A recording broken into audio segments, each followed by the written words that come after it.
Estamos cerrando nuestra serie en mitad de semana, nuestro tema, la Biblia para grandes, el tema central para el mundo.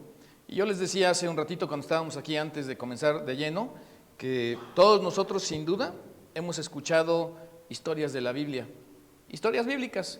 De hecho, aún los que no han crecido pues en los espacios, en los ambientes, en los andadores, en los salones, en los lugares de clase donde se reúne una iglesia, un edificio donde asiste una iglesia. Todos, algunos, la mayoría, tal vez pocos, los que sean, han escuchado alguna vez alguna historia bíblica como la de Sansón, por ejemplo, que es de las más populares, ¿no? Y bueno, cuando escuchábamos o veíamos Cantinflas, el show de Cantinflas, hasta ponía ahí las historias de la Biblia, que para algunos era muy divertido, pero una cosa son las historias de la Biblia, o las historias bíblicas, y otra, la historia de la Biblia. ¿Cómo es que la Biblia llegó a nosotros? Es muy diferente a cómo le llegó a las personas en antaño. Déjenme leerlo tal y cual lo tenemos ahí. La forma en la que nosotros obtuvimos nuestras Biblias, que llegó como un libro, un códice, que tenía capítulos, que había también perícopas o títulos en las partes superiores, que había versículos, que alguien se había tomado incluso el tiempo de, a través de los años, 2000 años de historia ya o más, en algunos casos del Antiguo Testamento, 4000 años, de poner notas que nos ayudaran a entender los que por primera vez leíamos la Biblia, pues entender la Biblia. Y algunos cuando nos regalaron o nos presentaron un ejemplar de la Biblia en códice, llamado libro cotidianamente, hasta el nombre impreso al inicio de ella.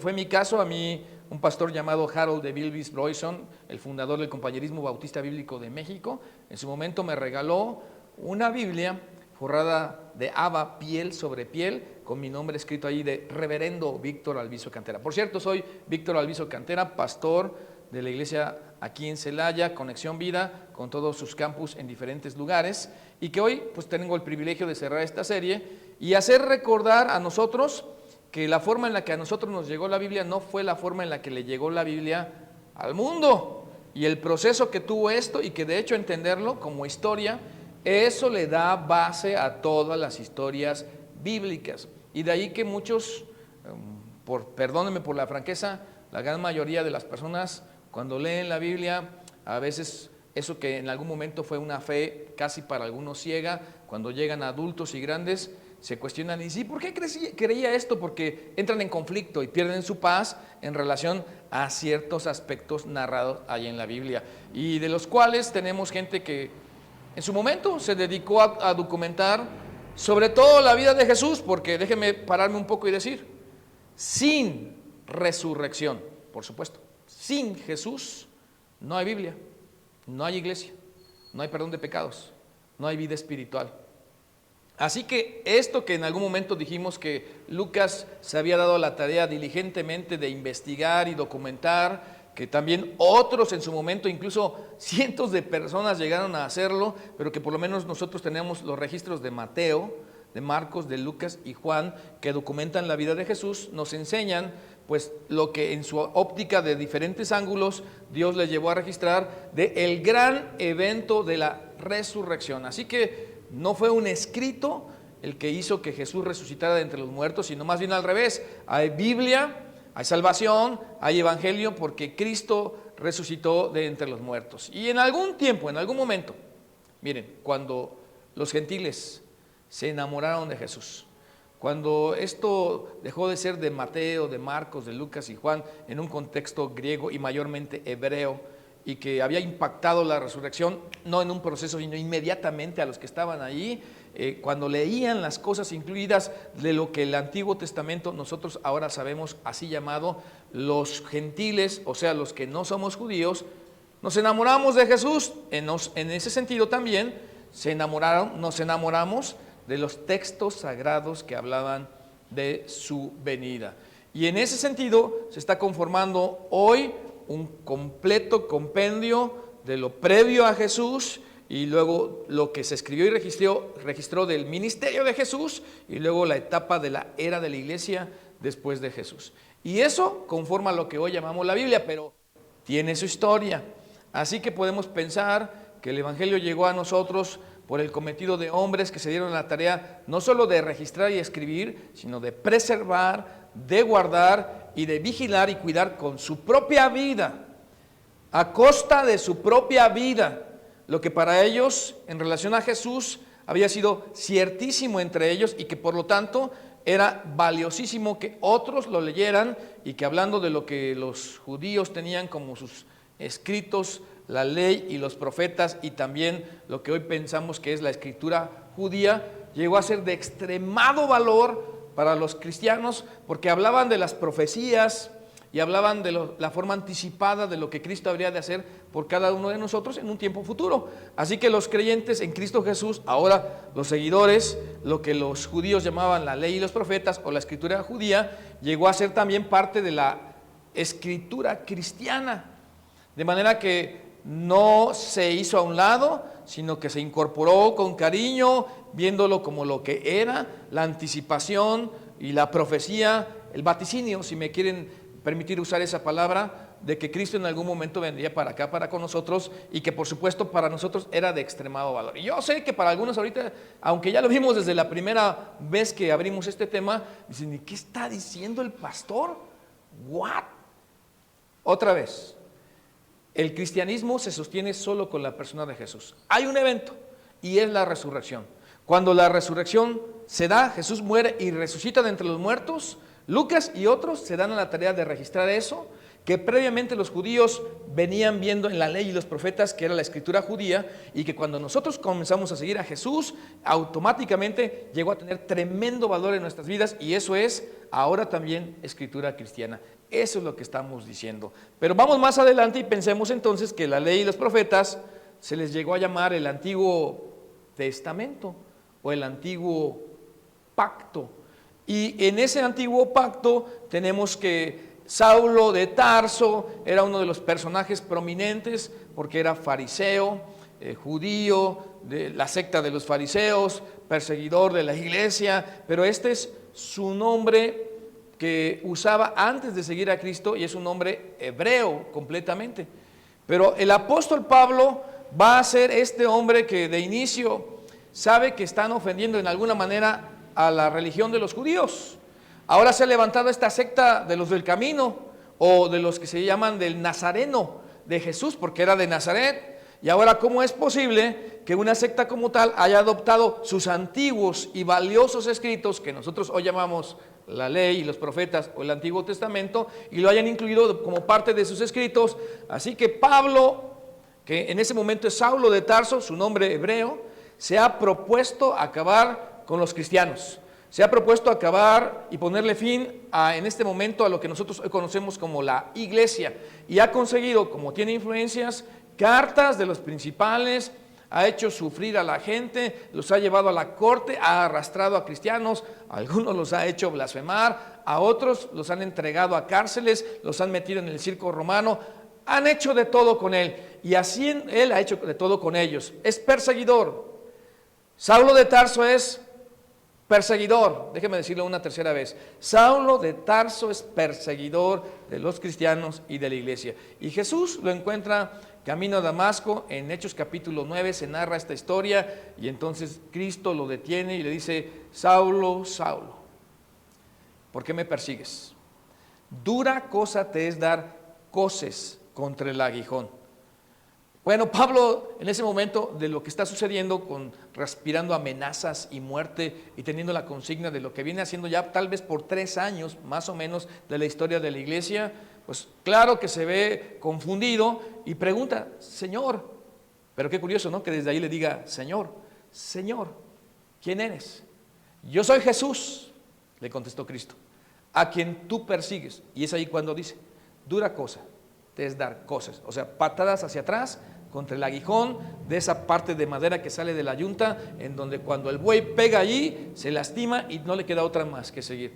Esa analogía Jesús le dio para decir que se estaba metiendo con él, con su iglesia, con los suyos.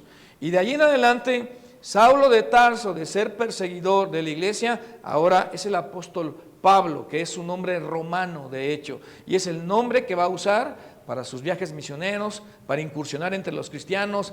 El que antes asolaba la fe, ahora predica y no solo confunde a los que no conocen a Cristo, sino que también confunde a los propios de la iglesia, a quienes perseguía. Y de hecho, Bernabé lo tiene que introducir en la vida de la iglesia, el hijo de consolación, porque la gran mayoría de las personas no creía que fuera posible que Saulo se hubiera convertido en Pablo, porque también era ciudadano romano, doble nacionalidad como algunos tienen hoy, y que ahora predicara la fe. Imagínense nada más si ustedes o yo confiaríamos en el apóstol Pablo. Y así Pablo, junto con otros, hace viajes misioneros y además de ser pues un gran perseguidor de la iglesia, ahora es un gran predicador de la iglesia, y podemos ver como si Pablo tuviera Twitter. Ahorita diríamos, aquí está el Twitter del apóstol Pablo, o su ex, que ahora se llama X, apóstol Pablo, el apóstol colosal, porque la verdad es que sumados toda la obra que hicieron los demás apóstoles, no le llega a la forma en la que Dios usó al apóstol Pablo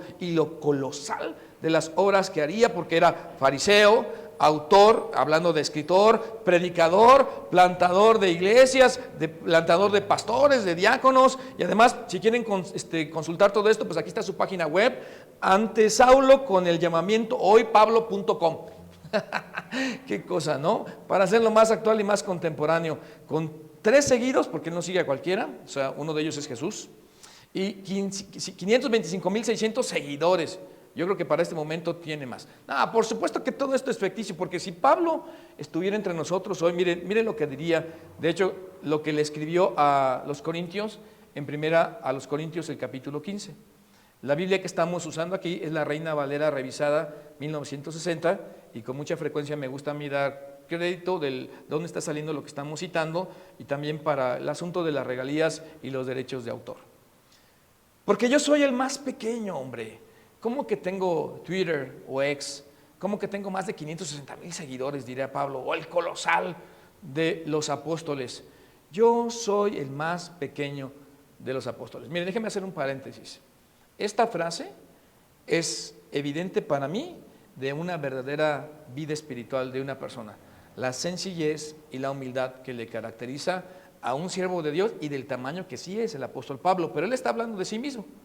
Que no soy digno de ser llamado apóstol, porque sobre él pesa lo que les venía diciendo, a los que arrastró, a los que consintió en su muerte, a los que entregó a las cárceles, a los que dejó a las familias completas en el circo romano, porque incluso Pablo alguna vez se pusieron a sus pies las ropas de Esteban, Hechos capítulo 7, ojalá y te esté picando aquí un poquito la curiosidad de decir, ¿qué es esto de Hechos capítulo 7? El libro de los Hechos capítulo 7 se declara, se narra la muerte de Esteban, y ponen allí a los pies de Saulo en ese momento las ropas, y eso tiene un simbolismo. Poner la ropa significaba que el que de autoridad que estaba allí, al poner su ropa y dejárselo allí, él autorizaba y validaba la lapidación que se iba a llevar a cabo en ese momento. Y ese era Saulo, y sin duda eso pesaba sobre su vida, que no soy, por eso decía él, digno de ser llamado apóstol, porque perseguí a la iglesia de Dios, así que ¿cómo voy a ser grande? ¿O cómo voy a ser colosal? Soy el más pequeño de los apóstoles. Él está esgrimiendo sus argumentos y está hablando de su relación con Dios y de la manera en la que él lo va a usar. Pero podemos pensar entonces que Pablo es importante para la historia de la Biblia por 3 razones. Ya que vemos que Jesús resucitó y lanza un movimiento, algunos escriben como Mateo, Marcos, Lucas, Juan, pero que entre los que escriben también está Pablo, que primero es Saulo y es perseguidor de la iglesia, y ahora está escribiendo como la epístola a los romanos o a los corintios, que es el caso de lo que acabamos de leer, y otras, incluso las epístolas llamadas de la prisión. Y tenemos que ver 3 razones por las cuales es importante ver lo que Pablo escribió. Pero algunos tal vez han escuchado que desechan el argumento de la autenticidad de Mateo como evangelista, o de Marcos, o de Lucas y Juan, y dicen que eso fue escrito por personas de la misma iglesia y que fue tardío su escrito. Es que es más, que ni sabemos quién fue el Marcos que escribió el evangelio de Marcos, y que Lucas pues ni siquiera era apóstol, y todas las dudas que puedan lanzar sobre Mateo y los demás, que ponen en tela de duda lo que ellos hicieron. Pero cuando hablamos de Pablo, nadie ha negado que Pablo sea un personaje histórico. Nadie ha negado ni se ha atrevido a poner como crítica radical que los escritos de Pablo no son válidos. Y de aquí el peso de las razones que podemos pensar. En la número 1 de ellas, que Pablo escribió algo de lo que estamos revisando. Y yo diría mucho porque por lo menos reconocidamente 13 epístolas. Yo creo que son 14 porque incluimos ahí el libro de Hebreos. Pablo era un experto en el Antiguo Testamento y solo la narrativa de Hebreos y todo lo que ahí está en cuanto a la interpretación del Antiguo Testamento, en mi opinión, solo lo pudo escribir el apóstol Pablo, pero tiene estrategia porque es una epístola anónima, circular, la de Hebreos, pero las otras que llevan su sello, las otras 13, es algo de lo que Pablo escribió, entre ello, pues lo que estoy narrando ahorita de 1 Corintios y otras, pero allí podemos pensar no solamente en esto, sino que Pablo es importante para la historia de la Biblia en estas 3 razones, como número 2, porque él explica la relación entre sus partes, o sea, los escritos hebreos, la ley y los profetas, o lo que nosotros llamamos el Antiguo Testamento o el Antiguo Pacto, y toda la colección de los nuevos escritos, de los que muchos escribieron y que algunos se perdieron en el tiempo, como la epístola a la Odisea. Hay una carta que Pablo escribió a la Odisea y que no la tenemos en lo que hoy conocemos la Biblia, porque no estaban escribiendo en ese momento, no estaban escribiendo la Biblia, y van coleccionándose. La iglesia está recibiendo estos escritos, los de Marcos, los de Mateo, los del mismo apóstol Pablo, y están tomando esas cartas, las toman con tremenda seriedad, están comenzando a hacer copia de esto, los están comenzando, como dije al principio de esta enseñanza, los están conservando y guardando aún a costa de su propia vida, porque en aquellos días no era sencillo ser seguidor de Cristo. En aquellos días ser seguidor de Jesús era ponerse en contra de la religión judaica, de religión de sus familias o de sus familiares, o perder su empleo o ser perseguido, y no creo que esto fuera de gratis. Así que no era una situación cómoda, pero él es el único capaz de enseñarnos que hay textos en la Biblia que nos dicen cómo deberíamos ver y utilizar el Antiguo Testamento, porque hoy, a decir verdad, tenemos un grave problema con algunos que de repente, de ser seguidores de Jesús, están diciendo que son judíos y que ahora que hay las prácticas que enseña el Antiguo Pacto, guardarlas. Y hay que entender que el Antiguo Pacto era el pacto de Dios sobre un pueblo, para unas personas, para una situación específica, en una agenda particular, la de Dios para con su pueblo. Pero la gente, sin entender hoy lo que estamos estudiando, la historia, podemos decir que Pablo podría decirnos y recomendarnos algunas cosas, como lee el Antiguo Testamento para inspiración y motivación, pero no para aplicación. Déjame decirlo de otra manera: lee el Antiguo Testamento no para que te conviertas en un judío, no para que vayas y lleves a tus niños a circuncidar, si lo necesitan, hazlo, no para guardar el sábado, no para sacrificar el cordero pascual, no para que se abra el mar delante de ti otra vez y se convierta un muro de agua de este lado y un muro de agua de este otro lado y tú pases en seco, y luego tus enemigos, que ya no son egipcios sino ahora son los del SAT, se queden de este lado y tú cruces del otro lado, y cuando intente el SAT irte a cobrar, se cierre el agua y los aplaste. ¿Verdad que es ridículo lo que estoy diciendo? Es que el Antiguo Testamento nos debe de inspirar, como dice el apóstol Pablo, y vamos a ver alguna base para este pensamiento de Pablo. Sin duda es para saber que Dios es un Dios celoso y que es un Dios personal, y que cuando la gente clama a Él, pues me buscaréis y me hallaréis, porque me buscaréis de todo vuestro corazón. Es un Dios que te encuentra tan pronto como que tú y yo le buscas, porque Él está esperando que le busquemos, y que ese Dios que ve igual como ve en el Antiguo Testamento el pecado, hoy lleno de misericordia y lleno de gracia, quiere aliviar nuestra maldad, sabiendo que sabemos ahora cómo Él ve el pecado, pero que hoy por hoy no nos da lo que merecemos, sino lo que necesitamos, nos da de su gracia. Así que Pablo es lo que está diciendo: lee el Antiguo Testamento para inspiración, para motivación, para entender cuál era el plan de Dios para la salvación, para ver la profecía de la venida de Jesús a través de la Virgen María, para entender cuáles los tiempos y las dispensaciones, pero no para que digamos hoy me convierto en judío, porque no debo de dejar esa cultura en donde hoy muchos, la verdad, se están metiendo a estudiar hebreo, y estudiar hebreo, en serio, ni los hebreos saben hebreo. Imagínense nada más, ¿no? Allá en Jerusalén, ahorita mismo, los hebreos en general no saben el hebreo de aquellos días, porque hay que meterse y estudiar, y es muchísimo más complicado. Más alcanzable para nosotros sería estudiar griego.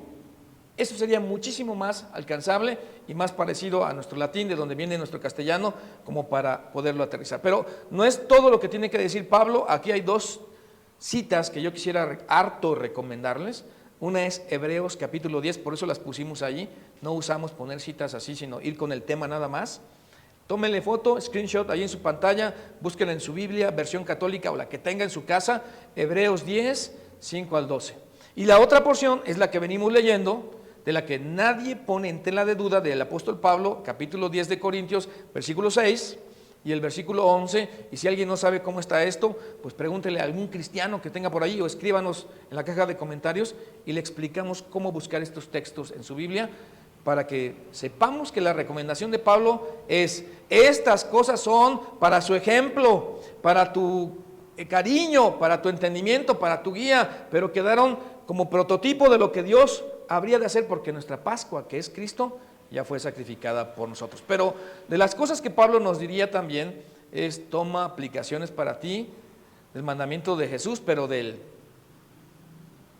nuevo pacto de Jesús, lo que llamamos el Nuevo Testamento, donde podemos encontrar cosas tan prácticas, no como para no tomar en cuenta el Antiguo Testamento, los principios, porque Dios siempre es eterno y el asunto de los principios morales y espirituales están vigentes, pero no para las prácticas como las ofrendas y todo el ritual para apuntar hacia Cristo, siendo que Cristo ya vino y ahora tenemos el Nuevo Testamento, en donde hay un nuevo pacto que cambia toda la visión y es una nueva dispensación, y ahora Dios trata diferente con los seres humanos.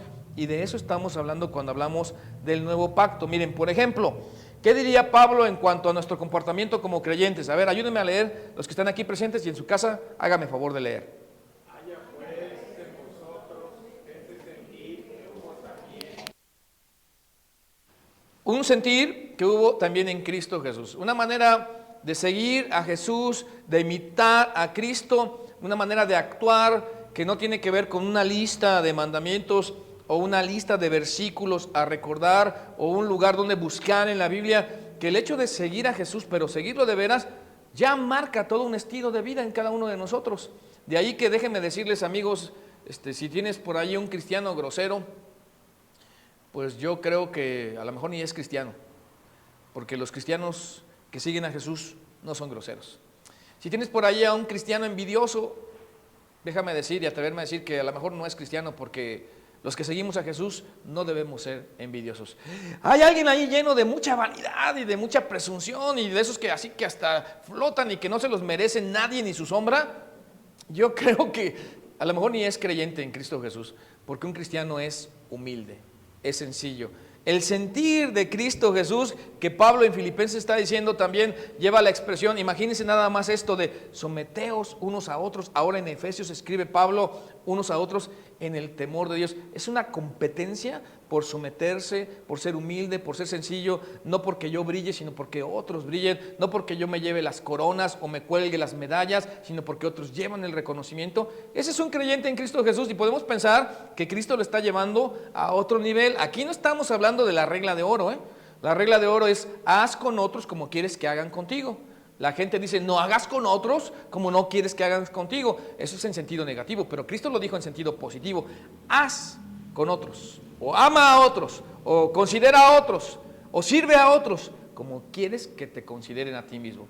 Esto nadie me pagó para que lo dijera, pero miren, paréntesis, por favor, la mejor esposa para mi hijo, que sea una esposa maravillosa. Pregunta: ¿tu hijo es un hijo maravilloso? ¿Es el mejor esposo para la mejor esposa? Lo bueno es que no estoy viendo a nadie aquí, ¿no? Sino todos están ahí en la cámara. Y es al revés, la mejor esposa. Ahora el mejor esposo para mi hija. ¿Tu hija es la mejor esposa? Esa es la regla de oro. Haz con otros como quieres que hagan contigo. Así que de acuerdo a lo que eres, eso es lo que atraes, eso es lo que llamas, lo que hacemos todos en general. Pero Cristo lo va a subir de nivel. Antes, sed benignos unos con otros, todavía Efesios capítulo 4, misericordiosos, qué difícil, ¿verdad?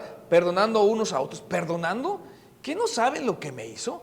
¿Qué no saben lo que me debe? ¿Qué no saben lo que no me pagó? ¿Qué no saben lo que habló mal de mí? ¿Qué no saben lo que me insultó? Perdonándonos unos a otros, como también os perdonó a vosotros Dios en Cristo. Y de manera, una réplica en gratitud por un cambio de nuestra naturaleza en actuar, Dios ahora tenemos una nueva forma de hacer las cosas que no tiene que ver con la regla de oro, sino que tiene que ver con la regla de platino, en donde Cristo, antes de irse al cielo, les agregó un nuevo mandamiento, no uno más, no uno para echarlo en una bolsa de la bolsa de los mandamientos y decir, a todos los mandamientos, que por cierto son más de 600 y más de 200 regulaciones, ahora échale el 601, si fueran 600 son más de 600, ¿no? Ahí le va, a amar a tu prójimo como a ti mismo, pero no así, más bien amarse el uno al otro como yo os he amado. Esa es la regla de platino, que si no hubiera un versículo que recordaras, una regla para saber, o una instrucción, cuando sabes que tienes que amar a los demás como Cristo lo amó, híjole, yo no sé que también lo haga yo, pero déjenme decirles, amigos de Facebook y todos los aquí presentes, que la verdad, ¿cómo dirían los chavos de hace 60 años? ¿Cómo dirían? Para decir la mera verdad. Honestamente, dicen aquí la neta, así dijeron algunos aquí también. Sí, la neta, ¿o qué otra cosa dirían? Cuando yo me siento y observo a todos a mi alrededor, yo veo que la regla de platino no la cumplimos la gran inmensa mayoría de nosotros. Se los digo con toda honestidad. Puedo retratar así como un dejo de vanidad, una cuestión de competencia, algo de necedad, cerrazón y un grande y largo, etcétera, diría un gran filósofo Paco Patricio, ¿no? Un grande y largo, etcétera, así sería el asunto.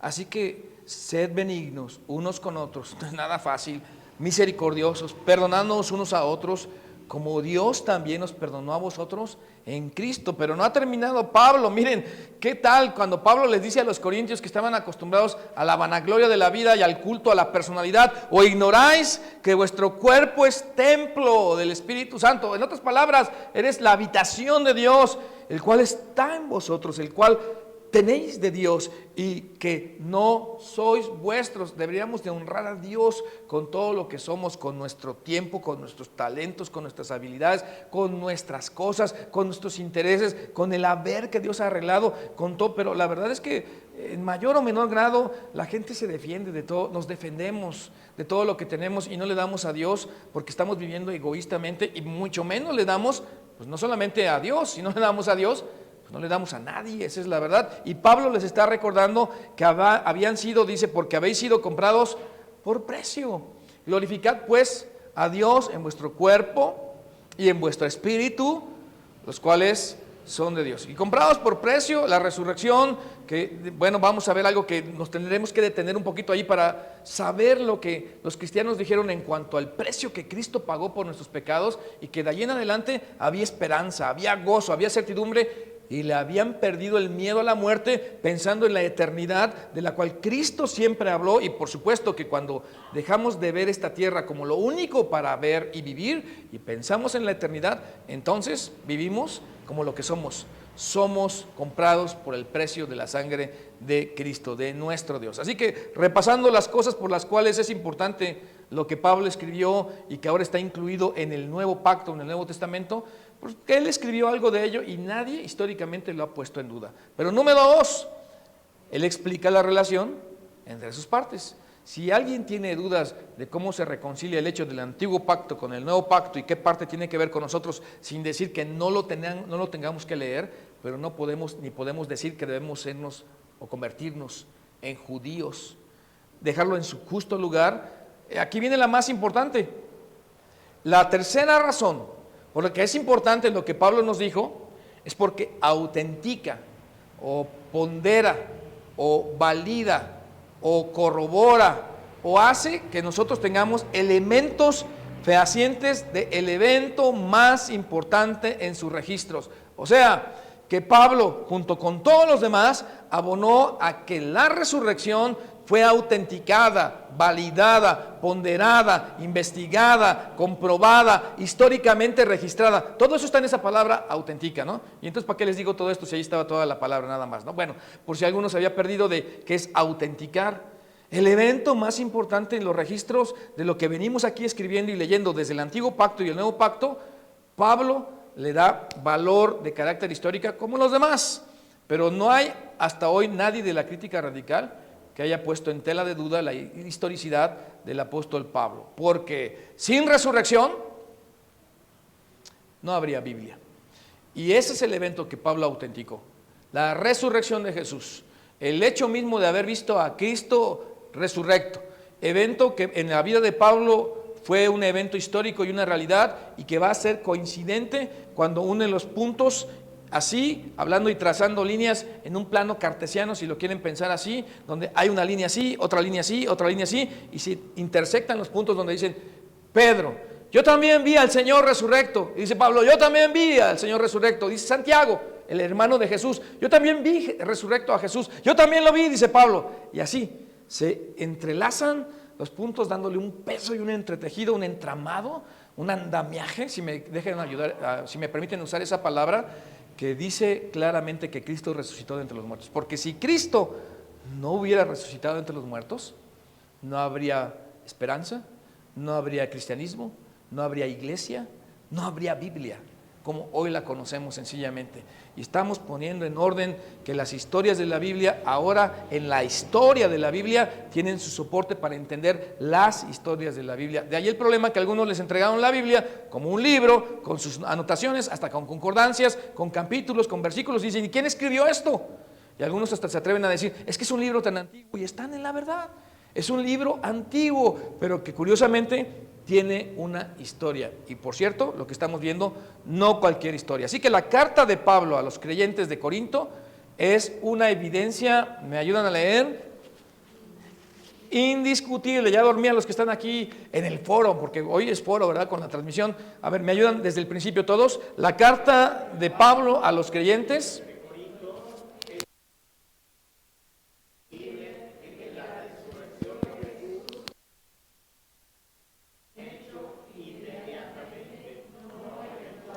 Así que como la resurrección no es un proceso de muchos años, Pablo está escribiendo, vamos a verle en una línea del tiempo, no tardíamente, sino tempranamente. Pablo va a conocer a Jesús probablemente después de 3 años de Cristo resurrecto. Gálatas, la epístola, da evidencia de ese encuentro y del periodo que duró Pablo siendo instruido por Jesús durante 3 años en el desierto, en Arabia. Y esto, la evidencia indiscutible de que la resurrección de Jesús fue aceptada como un hecho inmediato, no paulatino, no de una leyenda que se va perdiendo en el tiempo, sino de un momento ratificado que justo lanzó un movimiento, y que por eso los 500 o los 800 o los 20,000 o los 50,000 convulsionaron la ciudad de Jerusalén en aquellos días, y la doctrina había llegado hasta los fines de Europa y a unas partes de Medio Oriente y todas las iglesias de Asia Menor, porque la gente vivía como quien había visto con sus ojos redondos, por decirlo de alguna manera exagerada, la resurrección de Jesús, y eran testigos oculares, ojo a ojo, cara a cara, como a nosotros nos hubiera gustado ver a Jesucristo nuestro Señor.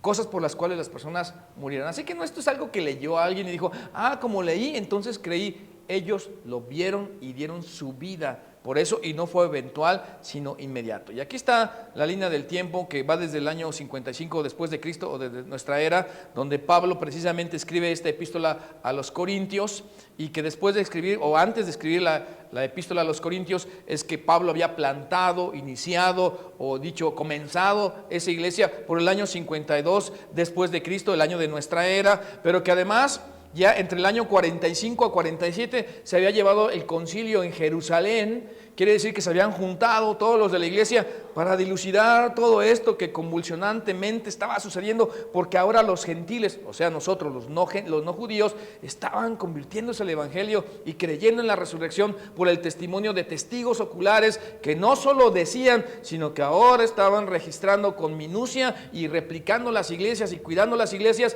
todos los eventos concernientes al ministerio, obra y el padecimiento del Señor Jesucristo en ese concilio de Jerusalén. Pero que también Pablo previamente en el año 35 al 37, siendo que Cristo murió en el año 33 después de Cristo, si seguimos esa línea de tiempo, sin hacer caso a los errores que hay en el calendario gregoriano, donde Cristo nace en el año 3 después de Cristo. O sea, ¿cómo puede ser eso, no? Por eso está allí el 03, Cristo nació en ese año por el error. Claro, Cristo nació en el año 0 de nuestra era, pero el error de contabilidad es nuestro. Así que repasemos.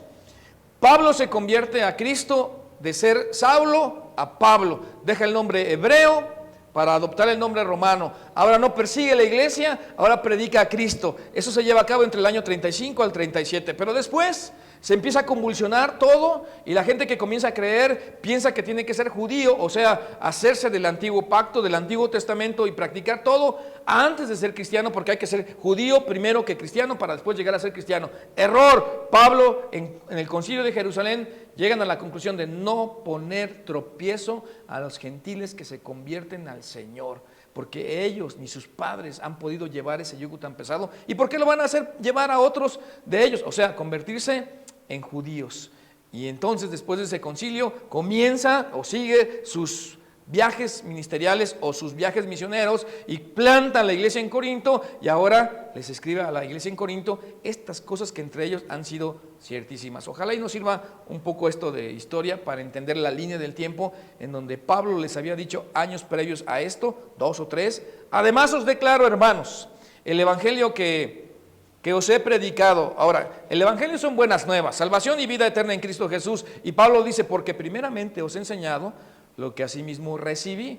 Quiere decir que Pablo lo recibió de Pedro, lo recibió de Andrés, lo recibió de Lucas, lo recibió de Juan, lo recibió de todos ellos, que Cristo murió por nuestros pecados conforme a las Escrituras. Que esa era la profecía del antiguo pacto, del antiguo testamento, las Escrituras. Pero que además Pablo no solo lo recibió de Mateo, de Marcos, de Lucas, de Pedro, también lo recibió del mismo Cristo resurrecto. ¿Se imaginan qué será haber visto a Cristo resurrecto? ¿Tienen una idea de lo que será haber sido primero de los que le seguían y haber quedado sin nada de esperanza cuando le prenden, le matan? ¿Y qué hacen con las personas muertas? Pues las entierran, ¿no? Eso es lo que hacen con las personas muertas, y lo entierran a Jesús y pierden toda esperanza. Pero ahora van a ir a comer pescado que Cristo les tiene preparado allá a la orilla del mar, en la playa. ¿Qué será estar ahí delante y tener miedo de preguntarle? Porque tenían miedo de preguntarle y decir, sí, todos calladitos delante del Maestro, del Cristo resurrecto. Qué tremendo privilegio. Y Pablo está hablando de esto que debe de estar conectado con la resurrección de Cristo. Cristo murió por tus pecados, por mis pecados, por nuestros pecados. Esto no nada más es una cuestión de poder impactar o de poder en alguna manera a la gente mostrar poder, por mostrar poder. Esto tiene que ver con una razón de ser. Cristo murió por nuestros pecados. Déjeme decirlo de otra manera, para salvarnos, para perdonarnos de nuestros pecados. De ahí la fuerza de lo que estamos estudiando, y que fue sepultado, porque eso es lo que hacen con todos los muertos, y que resucitó. Esto es maravilloso, lo leemos natural y estamos acostumbrados, pues como seguidores de Jesús y en nuestra cultura occidental, conforme a las Escrituras, y que apareció a Cefas, es otro nombre de Pedro, que en este caso es el arameo, Cefas. Y después a los 12. ¿Y cómo lo supiste, Pablo? Porque los acabo de ver, porque me acabo de juntar con ellos, porque estuvimos en el concilio, porque estamos dilucidando cómo hacer el ministerio, cómo llevar el evangelio, cómo llevar los viajes misioneros. Es más, ¿quién de ellos iba a pagar mis gastos del buque en el que me iba a embarcar? No, pues eso, no vieron nada de viáticos y todo eso, ¿verdad? No había viáticos, había ofrendas, pero tenía una relación cercana y real con ellos.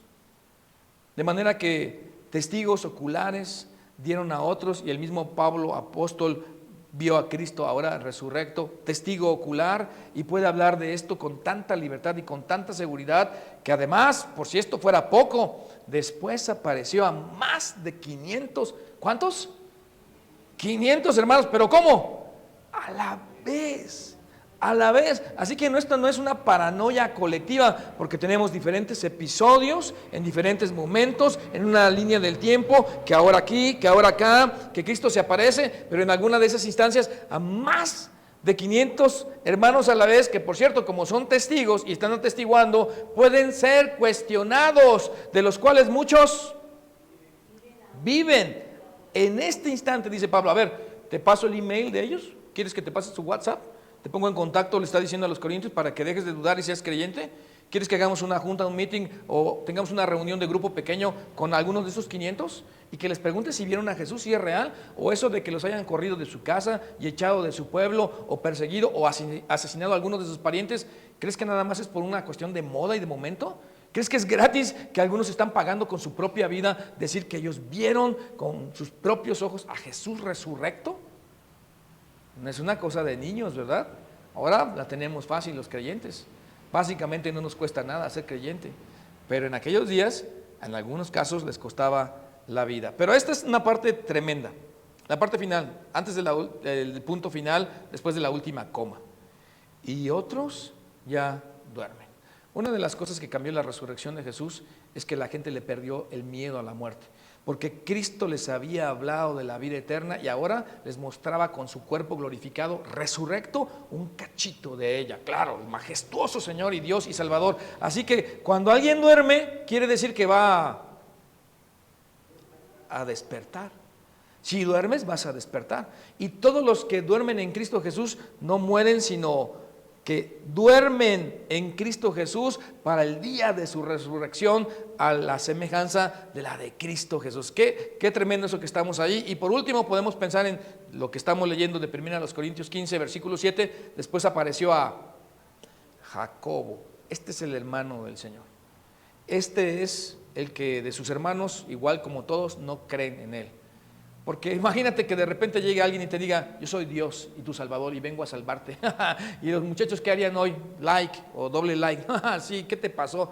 ¿Qué fue lo que te comiste o te tomaste? ¿No? Estás completamente loco, ¿no? Pero ¿qué tal que después de la resurrección, uno de los que llega a ser, en este caso el de Jacobo, el pastor principal de la iglesia en Jerusalén? ¿Qué fue lo que le pasó para poder llegar a ser el pastor? Tuvo que haberse convertido en un seguidor de Jesús, porque vio a su propio hermano resurrecto después de la muerte, por supuesto, y ahora lo veía como su Señor, como su Salvador, como alguien a quien obedecer y a quien someterse, ya no más como su hermano. Por eso en aquellos días había, antes de que Pablo escribiera, algo que todos conocemos como credo. Los que estamos en Latinoamérica entendemos bien esto de los credos, ¿no? Sobre todo de la religión popular, donde dice, creo en un solo Dios vivo y verdadero, creador del cielo y de la tierra. ¿Se acuerdan, verdad? Bueno, ahí está. Yo me lo sabía de memoria, quién sabe si lo pueda citar. Pero este es un credo que incluso existía antes de que Pablo escribiera lo que él había recibido en cuanto al Evangelio, y que más o menos dice lo mismo. Miren, ayúdenme a leer todos. Cristo murió por nuestros pecados y fue sepultado. Resucitó de los muertos y fue atestiguado. Otra vez, Cristo murió por nuestro pecado y fue sepultado. Resucitó de los muertos y fue atestiguado. La última vez, ustedes. Cristo murió por nuestro pecado y fue sepultado. Resucitó de los muertos y fue atestiguado. Esto ya circulaba en la vida de la iglesia antes que Pablo escribiera sus epístolas de parte de Dios, inspiradas, iluminadas y preservadas de error. Esto era de lo que Pablo, incluso me atrevo a decir, decía él, analizarlo todo, retener lo bueno. Apunta hacia la forma central del mensaje de Dios y la resurrección de entre los muertos de Cristo Jesús. Murió, pero por nuestro pecado. Y por supuesto, sepultado, pero no quedó sepultado, resucitó de los muertos. De lo cual, estos 500 y los discípulos y los apóstoles y los demás atestiguaron o testimoniaron o vieron y dieron su vida, ofrendaron por ello. Por lo tanto, llegó a estar en alguna manera metido en los huesos y en la vida del apóstol Pablo, para después, siendo inspirado, decir, yo les entrego el Evangelio de Jesús conforme a las Escrituras. Así que escribió algo de ello, de lo que estamos hablando, explica la relación entre sus partes, el Antiguo y el Nuevo Testamento, y autentica el evento más importante en sus registros, que es la resurrección de Cristo de entre los muertos. Pero cuando llegamos al siglo IV, por lo menos se han pasado todo este tiempo de historia de la iglesia, y todo este tiempo la iglesia ha sido perseguida y la gente ha tenido que ofrendar su vida por lo que todos están escribiendo.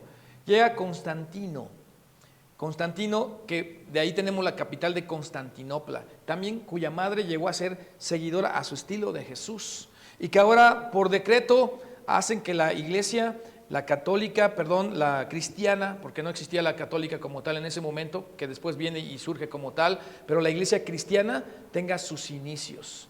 Y de ahí se fomente que ahora la escritura sea copiada y compilada y unida, y a partir de allí tengamos ta Biblia ta agia.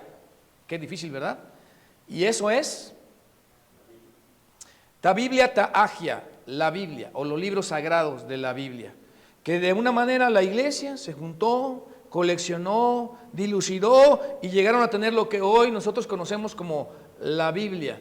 Por eso no es igual como nos llegó la Biblia a nosotros que como le llegó a las demás personas. A las demás personas hubo sangre, hubo persecución, hubo momentos de dificultad y se fue compilando. Cuando escribe Lucas, cuando escribe Mateo, cuando escribe el mismo apóstol Pablo, ellos no están escribiendo la Biblia. Ellos ni siquiera sabían que para el siglo IV, por Constantino, habría de oficializarse el cristianismo y a partir de ahí no perseguir a los cristianos. Siglos después lo siguieron haciendo de todas maneras, pero oficialmente se le dio un break a la iglesia. Y entonces surge la Biblia y cuando llegamos años más tarde al 1500, pues tenemos incluso que en la imprenta, el primer libro que se escribe es justo la Biblia. Por eso podemos decir, la Biblia no creó el cristianismo. Tómese un tiempo, respire, piense bien esa frase y dilucidemos el asunto. Sobre todo para las generaciones actuales. Cuando las historias de la Biblia para algunos no tienen sentido y las están desechando porque desconocen la historia de la Biblia. Pero cuando tenemos la historia de la Biblia son la base para las historias de la Biblia y entender que fue un movimiento, que fue el lanzamiento de un movimiento, porque como podemos ver, el cristianismo es el resultado de un evento, la resurrección de Cristo de entre los muertos. Si Cristo no habría resucitado de entre los muertos, no habría iglesia. Yo no tendría empleo como pastor, no habría pastores. Así dicho claramente, el evento de la resurrección es lo que lanza el cristianismo y que creó un movimiento, la iglesia. Como hoy estamos constituidos, como hoy llevamos el mensaje, como hoy anunciamos las buenas nuevas, después de que Cristo resucitó de entre los muertos, la gente ofrendó no solo sus cosas, su propia vida, por entregarse a la causa de llevar el mensaje de buenas nuevas de salvación en Cristo Jesús, porque hay muchas personas que hoy por hoy todavía no conocen a Cristo Jesús y que además, por el evento que produjo el movimiento, produjo ahora textos, escritos, epístolas, libros que hoy llamamos el Nuevo Testamento y que en alguna forma llegó a compilarse y a ponerse bajo la supervisión de la iglesia, junto con las escrituras antiguas que llegaron a ser del Antiguo Testamento apreciadas, queridas, porque hablan de nuestro Señor y de nuestro Salvador, como para aprender principios, pero como no para volverse judío ni loco tampoco, sino que ahora aplicar los nuevos principios del Nuevo Testamento, de la nueva dispensación, donde la regla de latino es: ama a tu prójimo como yo te he amado. Esa es otra cosa, ese es otro nivel, y de ahí tenemos escritos la Biblia que fueron recopilados, protegidos y encuadernados dentro de un solo libro que se llama Biblia y que la forma es códice. Así que cuando alguien denoste una historia de la Biblia, lo más seguro es que no sabe la historia de la Biblia y cómo fue compilado y llegó allí, y por lo tanto tiene esa duda, y es que ignora sobre todo que Cristo murió por nuestros pecados y que fue sepultado y que resucitó de entre los muertos y fue atestiguado, dieron testimonio, se autenticó de la resurrección de Cristo. Pero miren, más importante que esto, la historia de la Biblia nos recuerda que la pregunta más importante no es si estás en paz con la historia de David y la que sea, o Goliat, ahí está, ¿no? O la de Sansón o si tú crees en lo que Dios le dijo al pueblo de Israel después de las tablas y que se las bajaron ahí del monte Sinaí. No sé. Esa no es la pregunta más importante, si tú tienes paz, si estás cómodo, si te sientes bien con eso. Más bien la pregunta importante es esta: ¿estás en paz con el Dios que envió a su Hijo a este mundo para morir y resucitar en tu favor y así tener una gran relación con Él? Porque el cristianismo no comenzó con la Biblia, el cristianismo comenzó con la resurrección de Cristo de entre los muertos, porque ese es el mensaje de salvación y de vida eterna en Cristo Jesús. Y al estar bien con el Dios que mandó a su Hijo al mundo, podemos encontrar una lógica en todo lo que está en toda la Biblia, en el Antiguo y en el Nuevo Testamento. ¿Estás en paz con Dios? ¿Estamos en paz con Dios? ¿Están en paz con Cristo? Esa es la pregunta importante. ¿Estoy en una correcta relación con Él? Déjeme decirlo de otra manera: soy un verdadero o soy una verdadera seguidora de Jesús, creyente en Cristo Jesús. Habría que pedirle en el corazón a Cristo que arreglara eso si no fuera de esta manera, porque la Biblia para grandes es para todo el mundo el mensaje de buenas nuevas de salvación en Cristo Jesús. ¿Qué les parece si oramos Y le pedimos a Dios que se alinee nuestro corazón.